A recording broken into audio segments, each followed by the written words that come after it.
रानी सुनीति ने अपने पुत्र को समझाया, बेटा तेरी महलों में एक मौसी रहती है और तू तपस्या करने जा रहा है। देखो मेरी माता बहनों, एक बात समझने की है, जैसे किसी मैया का पुत्र चाहे सर्विस करने जाए, चाहे किसी कंपनी में ड्यूटी करने जाए और चाहे मतलब रिश्तेदारी में जाए, लेकिन कहते हैं कि वह अपनी मैया के चरण स्पर्श तो जरूर करता होगा, लेकिन कहते हैं अपने पुत्र के साथ हर माँ का आशीर्वाद होता है, लेकिन जब दूसरी मैयाओं का आशीर्वाद जिसके साथ होता है उसका बहुत ही जल्दी कल्याण होता है? कहते हैं कि अपनी मैया के चरणों का स्पर्श किया, लेकिन माँ क्या कहने लगी? आजकल किसी मैया के पुत्र को एक तमाचा भी मार देना कोई, तो उसके घर उल्हाना लेने जाती हैं कि तुम्हारे बेटे ने मेरे पुत्र को मारा है, आज के बाद तुम्हारे लड़के ने मेरे पुत्र को मारा तो समझ लेना, आगे की सोच लेना। दुनिया की बातें बताने के चली आती हैं, लेकिन वो सुनीति कैसी है? इतना अपमान किया है इसको पुत्र का, फिर भी कहते हैं बेटा उस महलों में तेरी मौसी एक और रहती है, उसमें मौसी के जाकर के चरणों का स्पर्श करके आ, तब तू तपस्या करने जाएगा। हैं?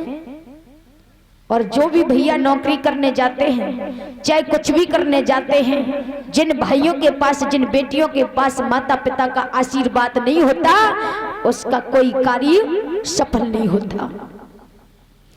आज ध्रुव अपने मौसी के पास दौड़ करके पहुंचे और चरणों का स्पर्श किया। का मौसी तुमने जो कहा कि तपस्या की होती तो पिता की गोदी में बैठने का अधिकारी होता, आज मैं तपस्या करने के लिए जा रहा हूं, आज मुझे सिर्फ तुम्हारे आशीर्वाद की जरूरत है कि कस्तूरी की क्यारी करी और केसर की बनी खाद और पानी दिया गुलाब का तो प्याज की प्याज।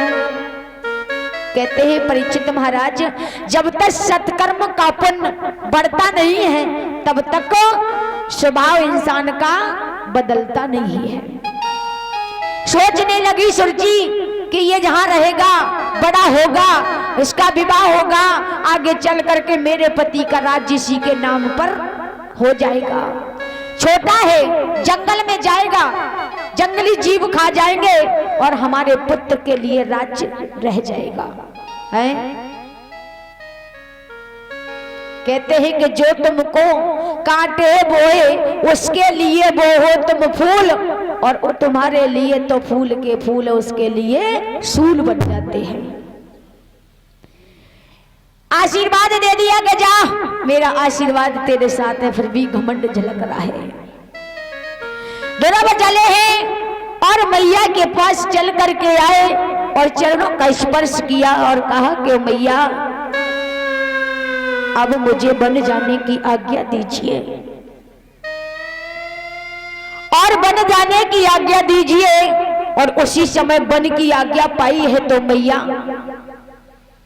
आज बिलखने लगी, सोचने लगी कि बेटा क्या तू मुझे छोड़ करके तू जाएगा?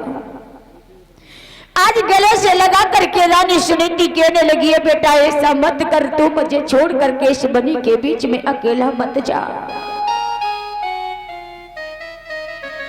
कि बनी को मत जा गोमरी लाड़ी ले। आज सुनीति कहती है कि बनी को मत जा गोमरी लाड़ी ले, और रोए मरेगी तेरी मैया, और तेरे बिना जगत में मेरे कोई न धीर धरैया।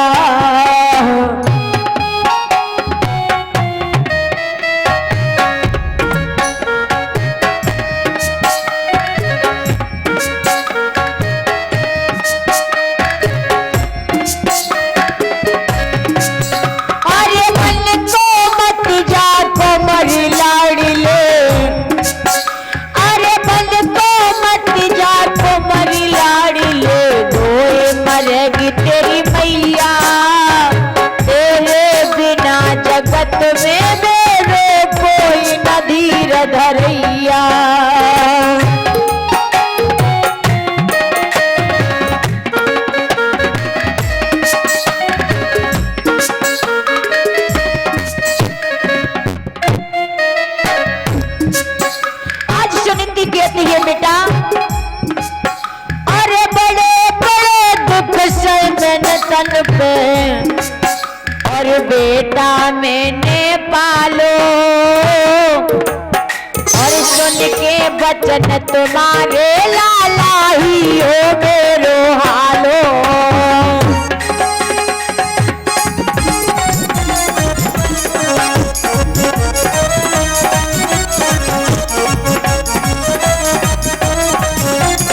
विनती कि हे प्रभु के दिन देखने से पहले क्यों नहीं मेरे तन के प्राण क्यों नहीं निकल गए।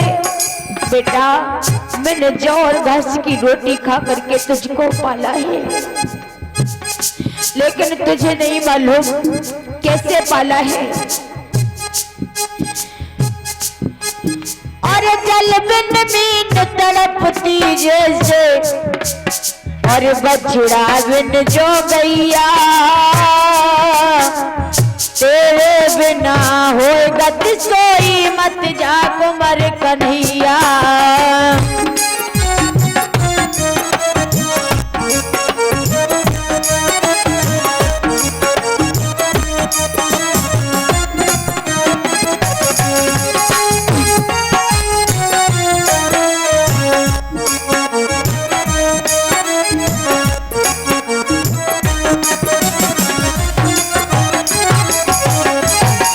गोविंद भगवान की आज कहती है।